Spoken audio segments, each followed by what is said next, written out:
Semuanya, selamat pagi. Perkenalkan, saya dari kelompok 11 yang beranggotakan saya sendiri, Elsa de Gadis Angelika Tambunan, dan teman saya Dwi Nurul Maulidisa. Saya mewakili kelompok 11 akan menjelaskan materi tentang pendidikan dan pembangunan.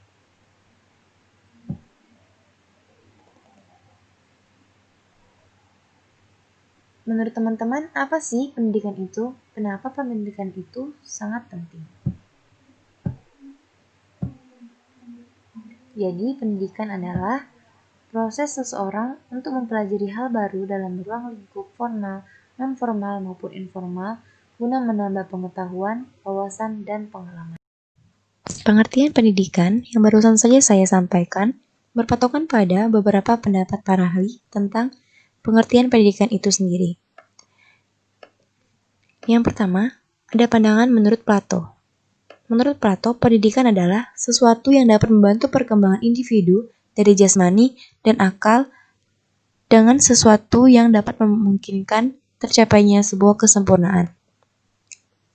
Dan yang kedua, pandangan menurut Edgar Dale. Edgar Dale berpendapat pendidikan adalah sesuatu usaha yang dilakukan dengan sadar oleh keluarga, masyarakat, atau pemerintah melalui bimbingan, pengajaran, pembelajaran, dan pelatihan yang berlangsung baik dilakukan di sekolah maupun di luar sekolah sepanjang hidup untuk mempersiapkan peserta didik agar dapat menjalankan perannya dalam lingkungan untuk masa yang akan datang. Yang ketiga, ada Ibnu Sina. Pendidikan atau pembelajaran berkaitan dengan seluruh aspek yang ada pada diri manusia, mulai dari fisik, mental, ataupun moral. Pendidikan dilarang mengabaikan perkembangan fisik dan apapun yang memiliki pengaruh terhadap perkembangan fisik seperti olahraga, minuman, makanan, kebersihan, dan tidur. Jadi, pendidikan tidak hanya memperhatikan aspek moralnya saja, namun juga membentuk individu yang menyeluruh termasuk jiwa, karakter, dan pikiran. Kemudian yang keempat, ada pandangan pendidikan menurut Profesor Dr. Dedi Supriyadi. Pendidikan adalah salah satu fungsi yang harus dapat dilakukan dengan sebaik-baiknya oleh keluarga dan masyarakat secara terpadu dengan berbagai institusi yang memang diadakan dengan sengaja untuk membagikan fungsi pendidikan itu. Pendidikan tertulis dalam undang-undang.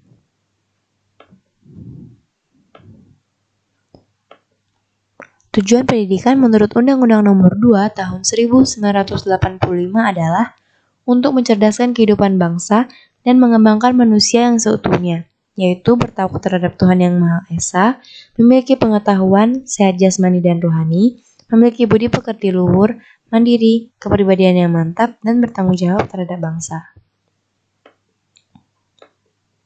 Menurut Undang-Undang Nomor 20 Tahun 2003, Pasal 3 tentang Sistem Pendidikan Nasional, tujuan pendidikan nasional adalah untuk mengembangkan potensi peserta didik agar menjadi manusia yang beriman dan bertakwa kepada Tuhan Yang Maha Esa, berakhlak mulia, sehat, berilmu, cakap, kreatif, mandiri, dan menjadi warga negara yang demokratis serta bertanggung jawab.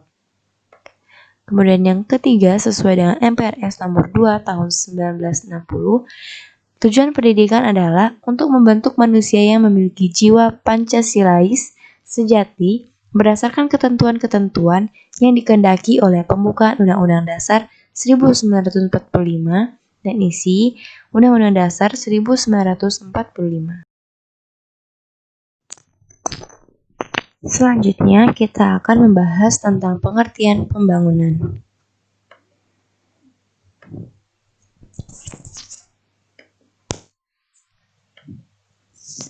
Pendidikan dan pembangunan memang memiliki hubungan yang sangat erat. Pembangunan tidak memiliki konsep dan makna tunggal, namun pada umumnya pembangunan selalu identik dengan perekonomian, di mana mengurangi kemiskinan harus disertai dengan meningkatkan pendapatan rakyat yang masih dalam kategori kurang sejahtera, agar dapat juga merasakan atau dimudahkan dalam segi perekonomiannya. Pembangunan bersifat multidimensi, di mana perubahan direncanakan, diupayakan, dan diharapkan berhasil di berbagai aspek seperti ekonomi, struktur sosial, pendidikan, infrastruktur, dan institusi. Dalam konteks yang lebih luas, pembangunan juga berkaitan erat dengan kemudahan akses pada upaya-upaya meningkatkan kesejahteraan dan kualitas hidup. Misalnya, dalam bidang pendidikan adalah berkurangnya angka melek huruf, naiknya partisipasi kaum wanita untuk mengenyam pendidikan, dan meningkatkan jumlah rata-rata usia sekolah hingga ke perguruan tinggi. Selanjutnya kita akan membahas tentang IPM.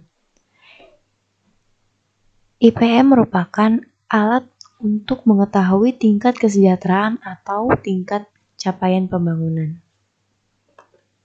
IPM sendiri memiliki kepanjangan Indeks Pembangunan Manusia. Pengertian IPM. IPM berfungsi sebagai pengukur perbandingan dari harapan hidup, melek huruf, pendidikan, dan standar hidup untuk semua negara di seluruh dunia. IPM digunakan untuk mengklasifikasikan apakah sebuah negara adalah negara maju atau negara berkembang, dan juga untuk mengukur pengaruh dari kebijaksanaan ekonomi terhadap kualitas hidup.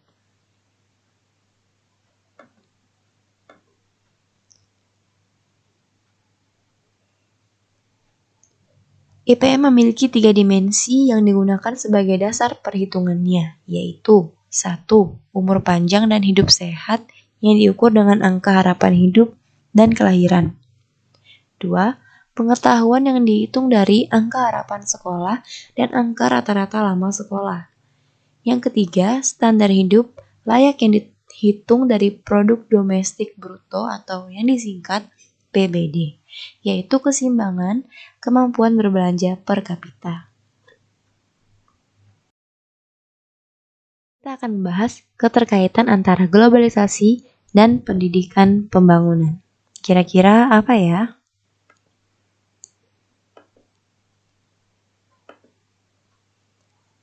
Keterkaitannya sangat erat.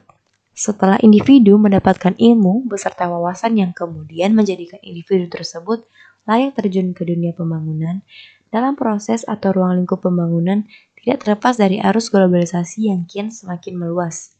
Maka dari itu, pendidikan diperlukan guna terjun ke dunia yang semakin luas, ruang lingkupnya.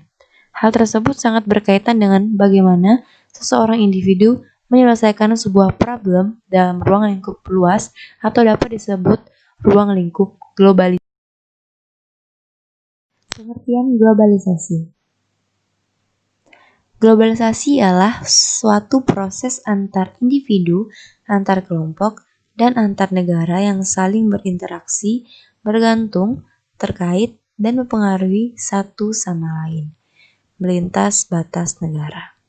Dalam banyak hal, globalisasi mempunyai banyak karakteristik yang sama dengan internasionalisasi, sehingga kedua istilah ini sering dipertukarkan. Sebagian pihak sering menggunakan istilah globalisasi yang dikaitkan dengan berkurangnya peran negara atau batas-batas dari. Langsung saja kita masuk ke dalam pokok pembahasan intinya, yaitu peranan pendidikan dalam pembangunan.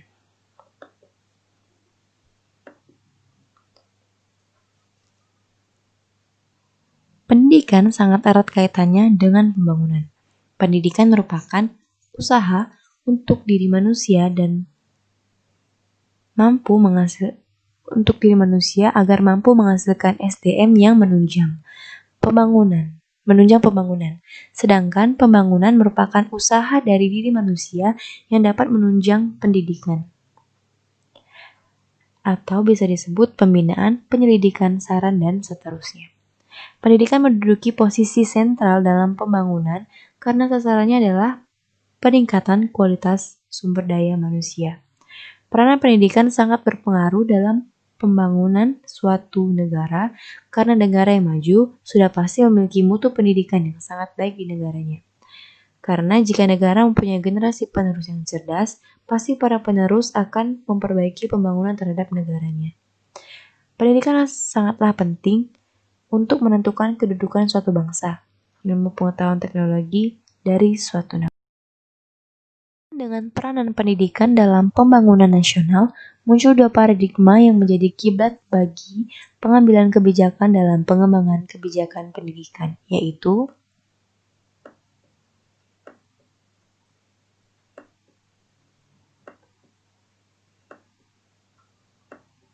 ada paradigma sosialisasi dan ada paradigma fungsional. Paradigma fungsional melihat bahwa keterbelakangan dan kemiskinan dikarenakan masyarakat tidak mempunyai cukup penduduk yang memiliki pengetahuan, kemampuan, dan sikap yang modern. Menurut pengalaman masyarakat di Barat, lembaga pendidikan formal, sistem persekolahan merupakan lembaga utama mengembangkan pengetahuan, melatih kemampuan dan keahlian, dan menanamkan sikap modern para individu yang diperlukan dalam proses pembangunan. Bukti-bukti menunjukkan adanya kaitan yang erat antara pendidikan formal seseorang dan partisipasinya dalam pembangunan. Perkembangan lebih lanjut muncul dalam tesis Human Investment yang menyatakan bahwa investasi dalam diri manusia lebih menguntungkan, memiliki economic rate of return yang lebih tinggi dibandingkan dengan investasi dalam bidang fisik. Kemudian ada paradigma sosialisasi. Sejalan dengan paradigma fungsional, paradigma sosialisasi memiliki peranan pendidikan dalam pembangunan, yaitu A. Mengembangkan kompetensi individu. B. Kompetensi yang lebih tinggi tersebut diperlukan untuk meningkatkan produktivitas. Dan yang ke-C, secara umum, meningkatkan kemampuan warga masyarakat, dan semakin banyaknya warga masyarakat yang memiliki kemampuan, maka akan meningkatkan kehidupan masyarakat secara keseluruhan. Oleh karena itu, berdasarkan paradigma sosialisasi ini, pendidikan harus diperluas secara besar-besaran dan menyeluruh kalau suatu bangsa menginginkan sebuah kemajuan. Adapun tujuan umum pendidikan nasional ialah tujuan pendidikan sendiri secara umum adalah membangun manusia seutuhnya. Walaupun pemaknaannya berbeda dari beberapa tokoh pendidikan, dikursuskan, pendidikan biasanya lahir dari pemaknaan tersebut, yang pada gilirannya timbul definisi pendidikan yang berbeda. Pembangunan sektor pendidikan di Indonesia dapat dilacak sejak awal kemerdekaan, walaupun benih-benih semangat pembangunan pendidikan dapat dirunut jauh sebelum masa tersebut. Wajah pembangunan pendidikan dapat kita bentangkan dengan melihat tujuan pendidikan nasional. Secara umum, tujuan pendidikan nasional mencakup 1. Mencerdaskan kehidupan bangsa. 2. Mengembangkan konsep manusia seutuhnya. 3. Konsep manusia yang bermoral, religius, berbudi pekerti luhur, berpengetahuan, cakap, sehat, dan sadar sebagai warga bangsa. Selanjutnya ada esensi pendidikan dan pembangunan. Seperti yang dinyatakan dalam GBHN, hakikat pembangunan nasional adalah membangun manusia Indonesia. Pernyataan tersebut dapat diartikan bahwa yang menjadi tujuan akhir pembangunan adalah manusianya, yaitu dapat dipenuhinya hajat hidup, jasmania dan rohania sebagai makhluk individu, makhluk sosial, dan makhluk religius. Agar dengan demikian dapat meningkatkan martabatnya selaku makhluk. Jika pembangunan bertolak dengan sifat hakikat manusia yang berorientasi pada pemenuhan hajat hidup manusia, sesuai sebutan dapat diartikan yang menjadi tujuan akhir pembangunan adalah manusianya.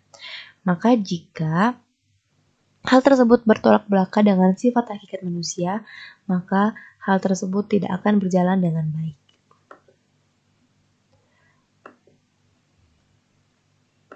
Dalam esensi pembangunan dan pendidikan didapati kesimpulan, yaitu pendidikan merupakan usaha ke dalam diri manusia, sedangkan pembangunan merupakan usaha keluar dari diri manusia. Kemudian pendidikan menghasilkan sumber daya tenaga yang menunjang pembangunan, dan hasil pembangunan dapat menunjang pendidikan.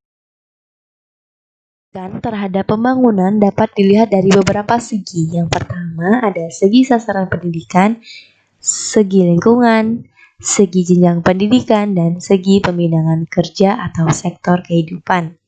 Berikut pembahasannya. Yang pertama ada segi sasaran pendidikan. Pendidikan adalah usaha sadar yang ditunjukkan kepada peserta didik agar menjadi manusia yang berkepribadian kuat dan utuh serta bermoral tinggi.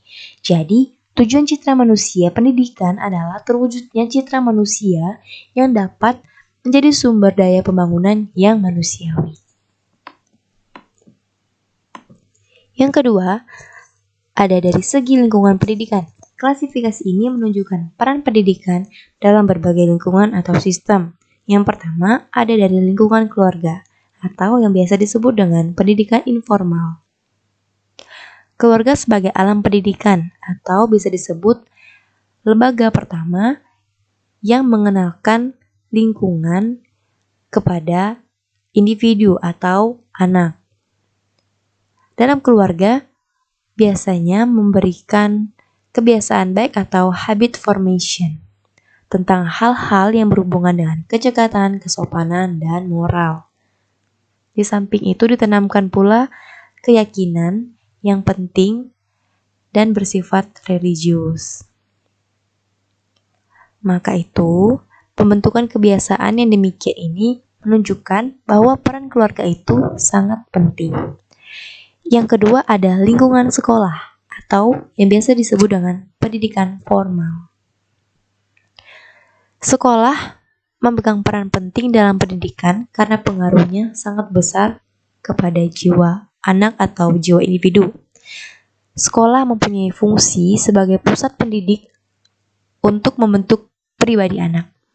Dengan sekolah, pemerintah mendidik bangsanya untuk menjadi seorang ahli yang sesuai dengan bidang dan bakatnya seseorang, agar berguna bagi dirinya serta nusa dan bangsa. Dalam lingkungan sekolah juga, peserta didik biasanya dibimbing untuk memperluas pengetahuan, wawasan, agar dapat menjadi bekal untuk dapat terjun ke dalam lingkungan masyarakat. Kemudian yang ketiga, ada lingkungan masyarakat yang biasa disebut dengan pendidikan non-formal.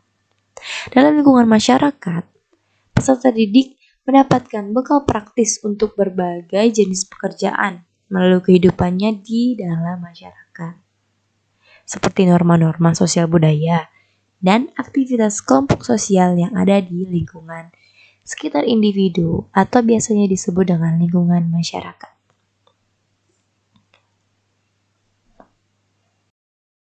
Ada segi jenjang pendidikan. Jenjang pendidikan dasar, pendidikan menengah, dan pendidikan tinggi memberikan bekal kepada peserta didik secara berkesinambungan. Pendidikan dasar merupakan basic education yang memberikan bekal dasar untuk melanjutkan ke pendidikan menengah dan pendidikan tinggi. Dapat diartikan bahwa pendidikan tinggi berkualitas jika pendidikan menengahnya berkualitas. Dan pendidikan menengah berkualitas jika pendidikan dasarnya juga berkualitas. Kemudian ada dari segi pembidangan kerja atau sektor kehidupan. Pembidangan kerja menurut sektor kehidupan meliputi bidang ekonomi, hukum, sosial politik, keuangan, perhubungan, komunikasi, pertanian, pertambangan, pertahanan, dan lain-lain.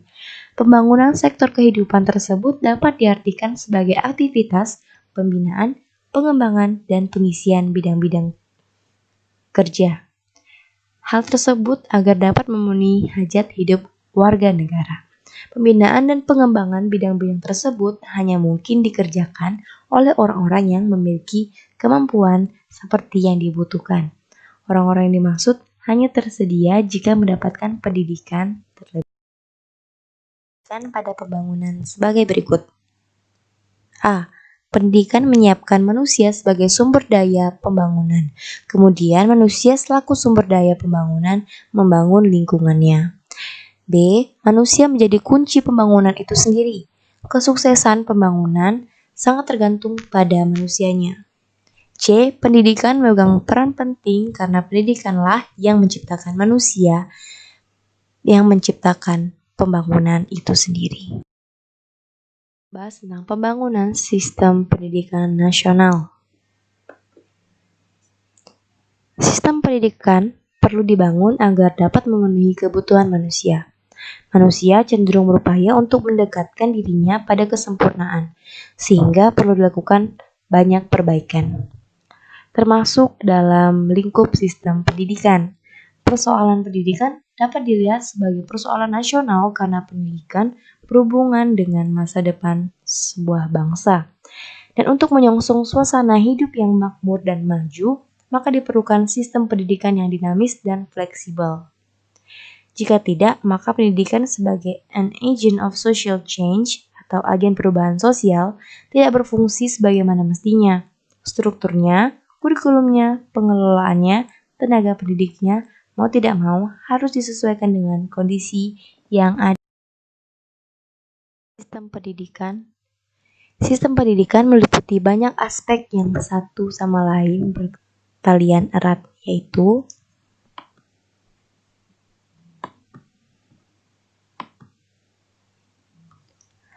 aspek filosofis dan keilmuan.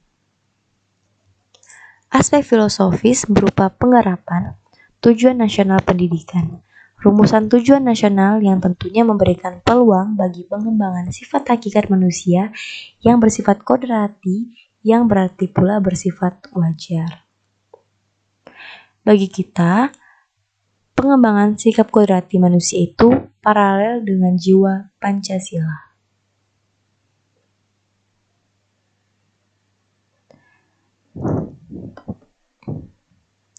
Filsafat Pancasila ini menggantikan secara total falsafah pendidikan pada masa penjajahan. Penjajah memfungsikan pendidikan sebagai sarana untuk menghasilkan tenaga kerja yang terampil, tetapi bersifat bergantung dan loyal kepada penjajahnya. Iklim pendidikan seperti itu jelas berbeda dengan sistem pendidikan dari bangsa yang sudah merdeka, yang arah dan tujuannya ialah mewujudkan manusia-manusia yang cakap dan terampil, bersifat dinamis, kreatif, dan inovatif, serta mandiri, tetapi penuh dengan tenggang rasa. Kemudian, ada aspek yuridis.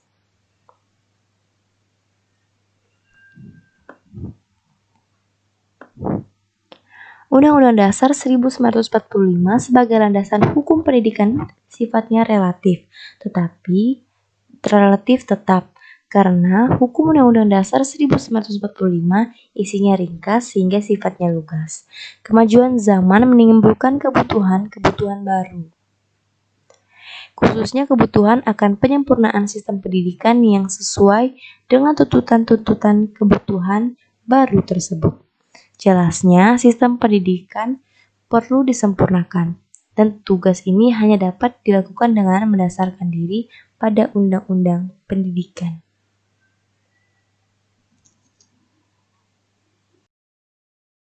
Dari Undang-Undang Republik Indonesia Nomor 2 Tahun 1989 tentang Sistem Pendidikan Nasional atau yang biasa disingkat dengan SPN.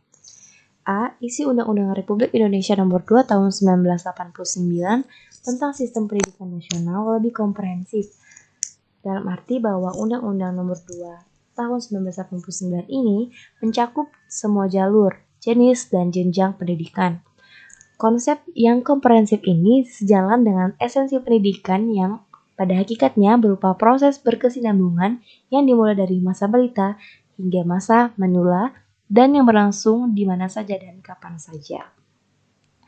Yang bagian B, sifat Undang-Undang Republik Indonesia Nomor 2 Tahun 1989 lebih fleksibel, terlihat dalam hal-hal sebagai berikut. 1. Masih memberi peluang untuk dilengkapi dengan peraturan-peraturan pemerintah dan keputusan menteri. 2. Adanya Badan Pertimbangan Pendidikan Nasional yang bertugas memberikan masukan dan saran-saran kepada pemerintah atau menteri pendidikan dalam menyusun peraturan pemerintah dan keputusan menteri. 3. Adanya tanggung jawab bersama antara pemerintah, masyarakat, dan keluarga dalam menyelenggarakan pendidikan sehingga pendidikan dapat mengarah kepada keserasian pemenuhan tujuan negara di satu pihak dan kepentingan rakyat banyak di pihak lainnya pada masa yang akan mendatang. Republik Indonesia Nomor 2 Tahun 1989 tidak hanya bersifat mengatur seperti undang-undang pendidikan sebelumnya, tetapi juga memiliki kekuatan hukum yang bersifat memaksa.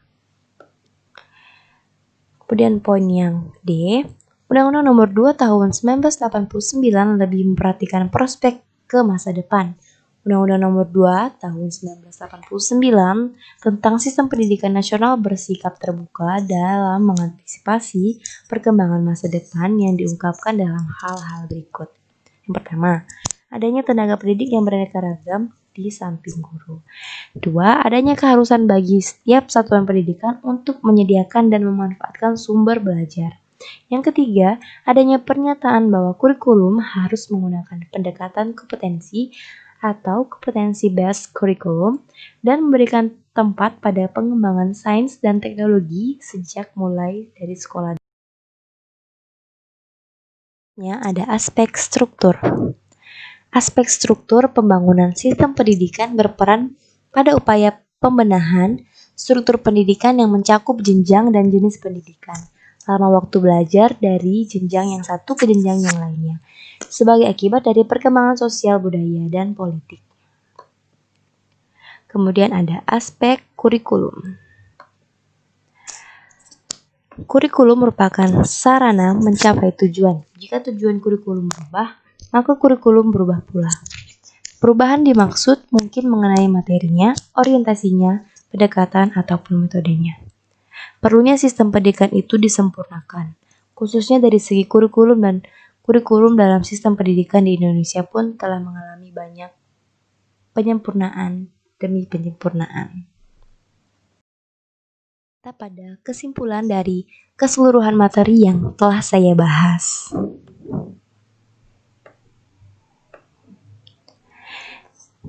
Ditarik dari kesimpulan bahwa pendidikan bagi individu sangatlah penting, agar individu memiliki pegangan atau bekal untuk dapat terjun ke masyarakat atau bahkan membentuk sebuah masyarakat yang memiliki pola pikir yang maju dan cerdas, sehingga dalam sebuah lingkup hajat hidup orang banyak, lingkungan tersebut dapat membangun sebuah inovasi yang kemudian menjadi salah satu hal yang dapat memajukan bangsa ini. Diperlukan ilmu yang memadai dan wawasan luas untuk senantiasa memperbaharui dan membangun negeri kita tercinta ini.